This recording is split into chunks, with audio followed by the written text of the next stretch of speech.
Thank you. So I kind of have a story like most of us do, right? We're going along in life and we're kind of on autopilot, if you will. Things tend to be happening in a way that we have learned to accept for our reality.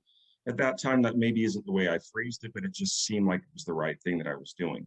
So here I am. It was about 4 years ago, and I'll spare you the details, but my life got turned upside down. I found that after almost 18 years of marriage, actually 19, that we are no longer together.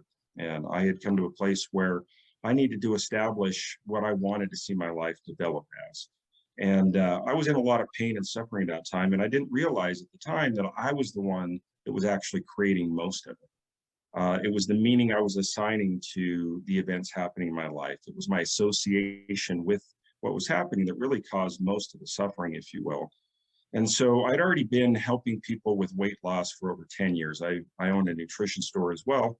And I already knew that on a level, you have to change your identity to really become somebody that would no longer have a weight issue, if you will. And I know that sounds a little kind of far-fetched, if you will, but the reality is we are who we are. Our identity is well established in our unconscious mind or subconscious mind.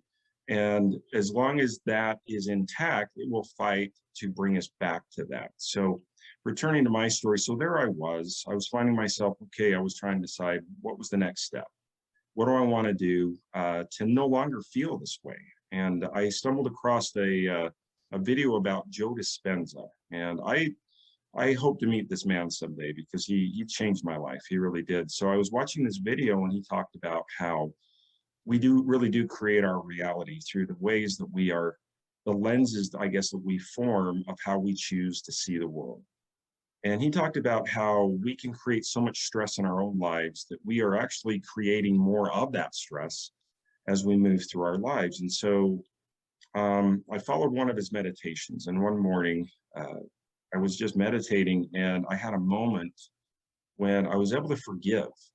And I just completely let go of so much of the pain and suffering that I was feeling at the time. And when I was done with this meditation, I felt whole, I felt complete. And I immediately knew that there had been a shift in who I was. And in that moment, I knew I wanted to help others. But the most important piece that I want to share here is there's a little saying that says, when you forgive someone, it's like unlocking a prison door only to find that you were the one behind the prison door and you let yourself out.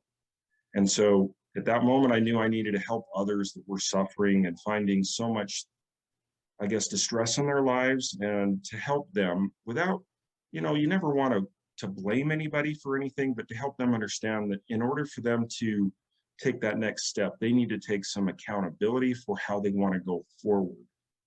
They're not responsible for how others have treated them, but they are responsible for unlocking the door to let that freedom out.